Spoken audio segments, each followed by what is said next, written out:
Hey everyone, welcome to another episode of Tea Time with Tommy, the pro wrestling podcast, with me, Brittany, your moderator, and Tommy and NORBZ, your co-hosts. So in this special episode, we have one half of the Brothers Lockhart wrestling team, Erik Lockhart. Hey, welcome to the podcast. Woo! Welcome, Erik. Yep. Well, first off, since this podcast is called Tea Time with Tommy, let's raise our glasses again and take a sip of tea. Absolutely. My thumbs up says I don't have a cup of tea right now. NORBZ has his Pepsi. Erik, NORBZ has his Pepsi there with him. That's fair. Hey, I got water too. You guys a jug of water. There you go. We got both.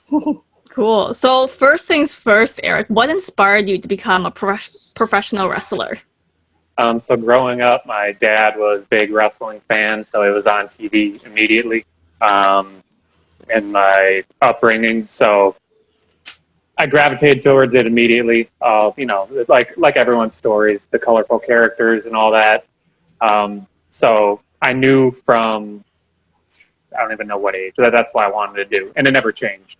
All through school, every year in our, guidance classes, we would have this little book where we'd draw a picture of what we want to be when we grow up, and then they would save it, and you would draw another picture next year, and you did it for I think through middle school maybe, and then they gave it to you at graduation.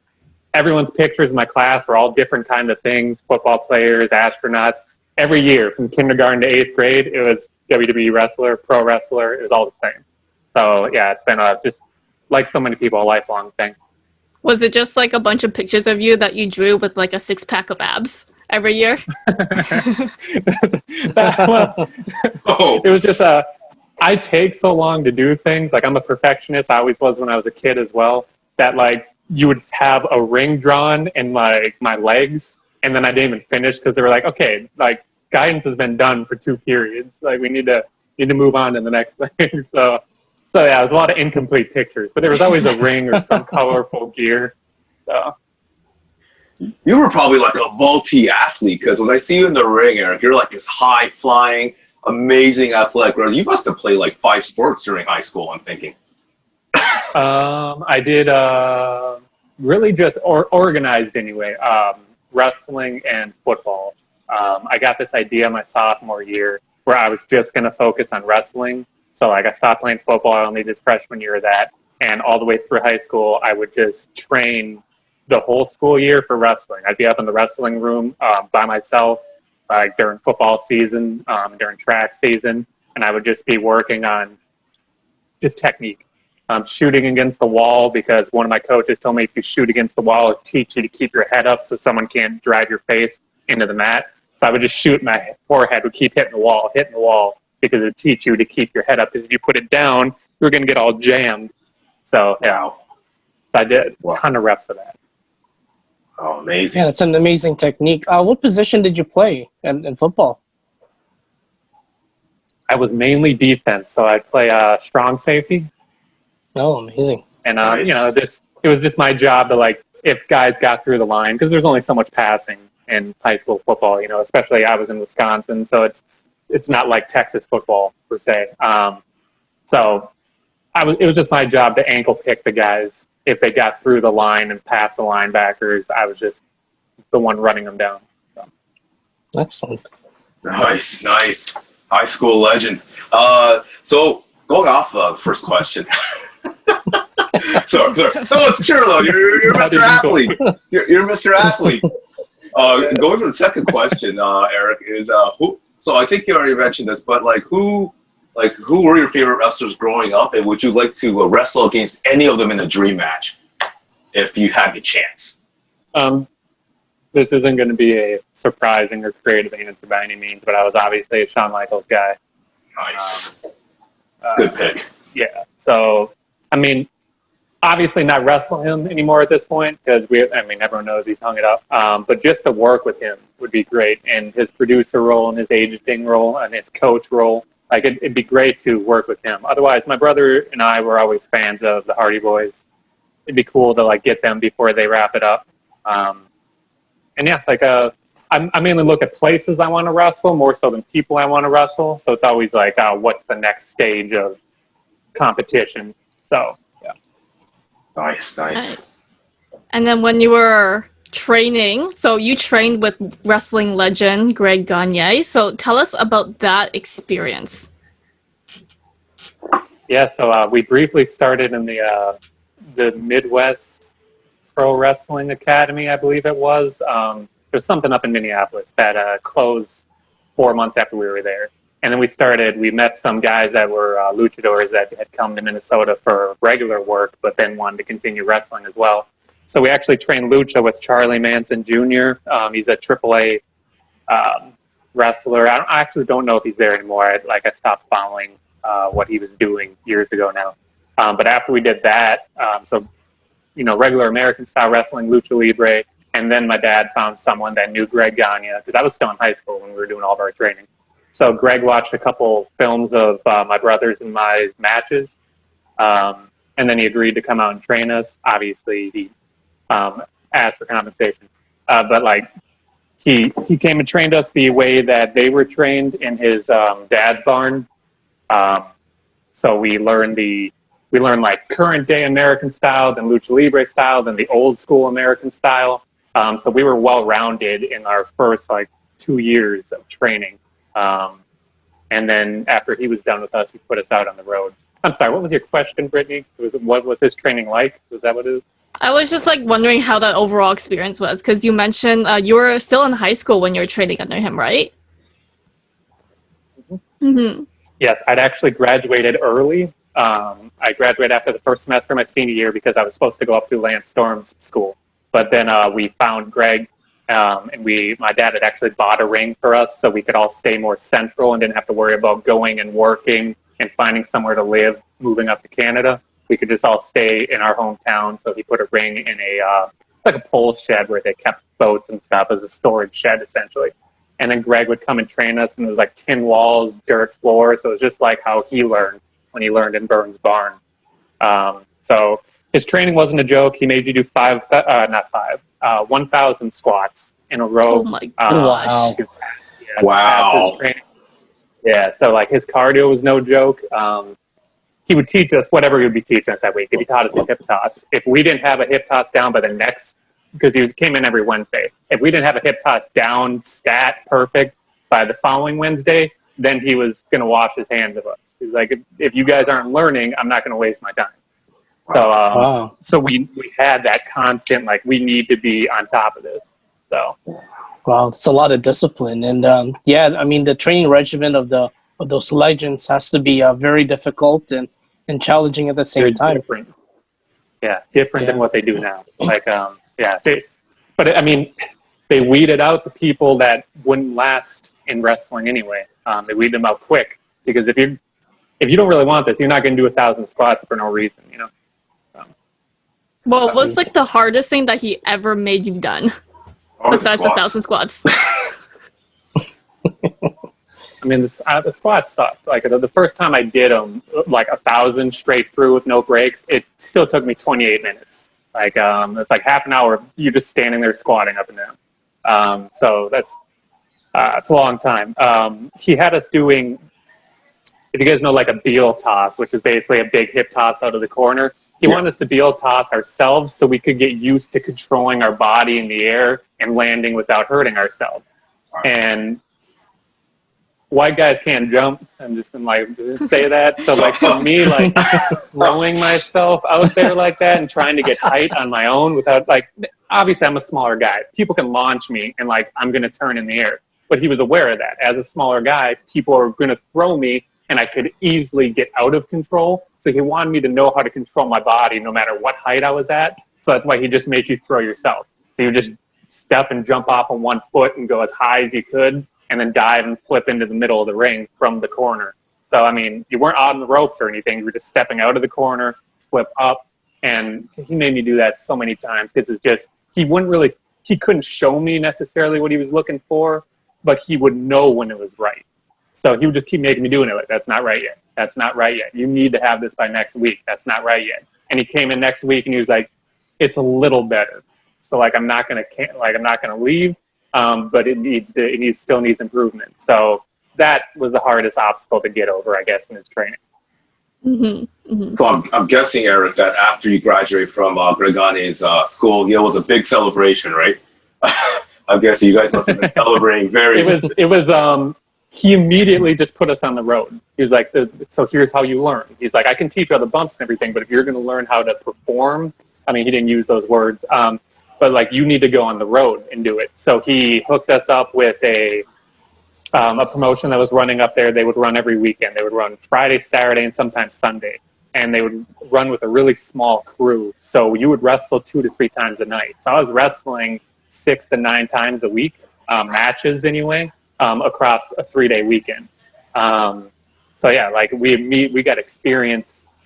Like, I hit my 1,000th match 4 years into wrestling, which is a crazy amount of matches. For you guys know that you've watched a lot of wrestling. If you hear people talk about their match count, it takes, like, if you wrestled one match every day of the year, you could do it in 3 years, have 1,000 matches.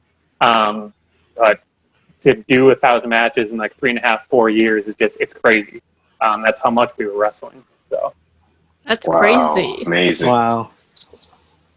So that was before I ever even got down to Houston with Booker's Reality of Wrestling. So wow. And what was that like on your body? Just doing like basically 3 matches a night. Like, how did you, I guess, like protect your body so you don't break yourself?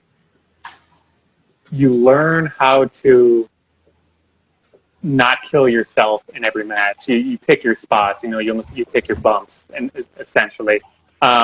Now, you can't just go out there and be like, well, I'm purposely not going to bump, because if the audience doesn't notice, the promoter would. Because I went out there with my brother one time, like, it was Black Friday. So we just had Thanksgiving, and then we were wrestling on Black Friday. And I told them we were opening the show. I'm like, we're not going to take any bumps, because I got 2 more matches tonight. So we're just going to go out there and have a no bump match. When we got in the back, the promoter was so hot, because we started the show with no bumps. So the audience is kind of sitting there like, they're just watching like amateur wrestling. That's not what they came to see, So like, we never did that again after that, because he chewed us out pretty good. But, you could still count your bumps. You just wouldn't take as many. You were smart about what you would do. I got very big on like taking a tackle or something and turning. I watched a lot of Kurt Hennig. If you watch Kurt Hennig selling, he will always take things, and he wouldn't even necessarily back bump that much. He'd always spin and take a face bump and take care of his body. So I just started incorporating that type of thing. I'd get hit and I'd spin or flip and land on my stomach so I could catch myself. So everything's not a back bump, Wow. Thank you for sharing that with us, Eric. Amazing story. Next question is, you and Andrew formed the high-flying brothers Lockhart team. Reality Wrestling Tag Team Champions as well. It also appeared on an episode of WWE 205 Live. Like, how was that experience, like, appearing for an episode for them? It was one of the weird things we say, like, the pandemic was kind of like a blessing, because they're stuck in Orlando, and that's where we're at. And, this is just a weird stamp in time where we can say, years from now that we wrestle in the Thunderdome. That's not going to be a thing that's around forever, obviously. What people like to hope anyway. So, like, just to say that we did that and standing in there and checking it out. Like, obviously as a wrestler, you'd always rather be in front of, tens of thousands of people. But you don't understand the capacity of that Thunderdome until you're inside it. It is so impressive, so crazy how they have it all laid out and how many TVs or screens there actually are. It's insane. So, like, it was a really cool experience. All 2 minutes of it, or whatever the match was. Wow. That's pretty cool. At least you got a taste of WWE at some point. And in a very challenging time, like, there's no live fans, but there are, I guess there are people like, just showing up on their screens and probably doing crazy things while sitting in their computers. Well, hey, Eric, if it's any possibility, the matches I've seen from you, you're going to be there soon. You're like the high-flying, amazing box office, in my opinion, wrestler to watch. So I wouldn't doubt at all. Yeah, very charismatic. Yeah. And jumping off of what Tommy said, do you have any future plans for like a future championship or even a tag team title with your brother? I mean, we're always looking at the next level type stuff. So we're knocking on everyone's doors because, you know, in Florida, you're in a pretty good area where everyone's kind of located. Now, granted, the state's very large, but we'll drive anywhere, you know.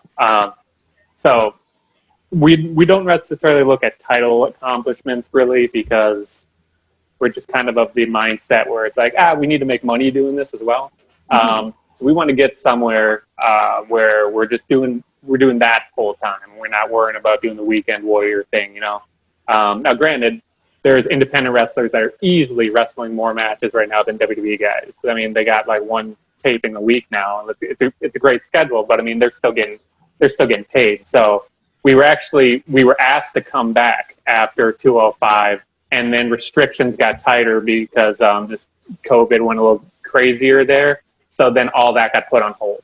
So it's like as soon as the door kind of opens, then the door kind of shuts again. I mean, we're super duper patient. We've been at this for a long time. But at the same time, we don't want to just sit and rest on our laurels. We want to be actively pursuing wherever we can go. We try not to put all of our eggs in the WWE basket by any means, you know.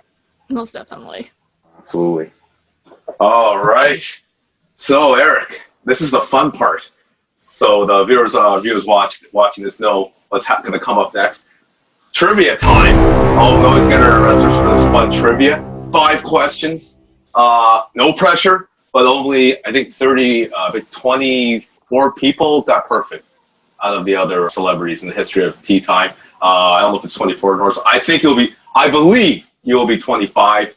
So here we go. And don't worry, just to give you a heads up, these are there's 3 of them that's kind of tough. You got NORBZ here, 3 lifelines. NORBZ is really good at wrestling trivia, Erik. So if you need that lifeline, let me know. NORBZ will come right in and help you out. So, all right, are you ready, Mr. Erik Lockhart, for some wrestling trivia? Well, I'm ready. All right, here we go. Question number 1. This is right off the top. This should be an easy one. What was Booker T's famous catchphrase? I guess so many, but I believe you're talking about, can you dig it, sucker? Boom! 1 for 1 for Erik Lockhart. Let's go! Great, awesome job, Erik. I got behind the scenes Booker catchphrases for you guys. Oh, you can share that with us for sure. We'll bring it on next time. Yeah, well, not right now. But Not right now. No, exactly. We're in the middle of a trivia right now. Question number 2. What is Roman Reigns' favorite go-to wrestling moves? He's got 2 of them. You can name one as well, but what is his go-to wrestling moves? brother. Superman punch, baby. Boom! 2 for 2. Yeah. Oh, go ahead, Erik. What were you going to say? No. I was going to say the spear as well, but That's it. That's the other one. So there you go. 2 for 2 for Erik Lockhart. On a roll. All right, so Erik, here we go. These 3 are pretty tough. But you got NORBZ here. 3 lifelines, so if you need his help. Here we go. Question number 3. Which U.S. state is Braun Strowman from? You got NORBZ here for the lifeline here, Erik, but yes, which U.S. state? Ooh, that's a good question. he's from Wisconsin. No, he's a not. Wisconsin boy as well, I believe. Oh, is he? No, he's not from there. No? No, but you could use that. You can go to NORBZ. I won't make that wrong. You can go. You can go to NORBZ here, and maybe NORBZ can save it right now. That's a tough one. I'll give you guys a hint. Oh man, this is a big hint. You guys will probably get it, but here we go. It's a big college basketball factory. The state. When you think college basketball, there's 2 that come up. If you guys can guess the right one, other 2. Or about to lean on you with this. College basketball state. I'm gonna take a guess. Say North Carolina. Yes. Oh wow! It is. Can't believe I got. Wow, NORBZ. Three for let's go. three. You're better than I would have done. I was thinking of Minnesota next. It's also big. I swore it was the Midwest. I don't know. Who else. Yeah, I could have sworn it was Minnesota, but wow, it's North Carolina. I'll be honest with both of you. I looked it up on Wikipedia, so blame Wikipedia for this if you got it wrong. But you got it right. You don't even know if that's right then. Yeah. Hey, you're right though. 3 for 3. Erik Lockhart. 4 to go, Erik. Here's another one. Here's question number 4. Who did Charlotte Flair defeat to win her first women's championship? So this was after NXT. This was her first gig in the WWE. She became her first championship. Who was this wrestler? Once again, Erik, you got 2 life with NORBZ. I got it, Nikki Bella. Boom! 4 for 4. So, ladies and gentlemen, Nice job. Erik Lockhart becomes the 25th perfect trivia winner. One more question to go. Question number 5. Here we go, Erik. Who are the 4 original founding members of the Generation X? Who are the 4 original members? Okay, so you're talking the 97 circa DX? Yes. Okay, so you got Hunter, Sean, Chyna, and Ravishing Rick Rude. Ladies and gentlemen, we have our 25th perfect Tea Time with Tommy Wrestling Podcast trivia winner. Give a big hand, guys. Nice job. Perfect. Perfect for Erik Lockhart. Can we fact check North Carolina? Yes. Back to well, Yeah. It says on Wikipedia here, Erik, that it's North Carolina, Braun Strowman. That is. I'll look We it need up. to recount the votes in North Carolina. We gotta count the vote. They're still counting at this point. But here's the thing, Erik. You got it right though. NORBZ came in, said North Carolina. Boom, 5 for 5. Great job again, Erik. And yeah, I'll let the beautiful Brittany here say the conclude here. Cool. So anyways, thank you, Erik, for being on the show. So that's a wrap on Tea Time with Tommy, the pro wrestling podcast with our special guest, Erik Lockhart. Thank you so much. And let's just raise our glasses and Thank you, Erik. For Erik. Thank you. Thank you, Erik. Take care, guys. Thanks so much.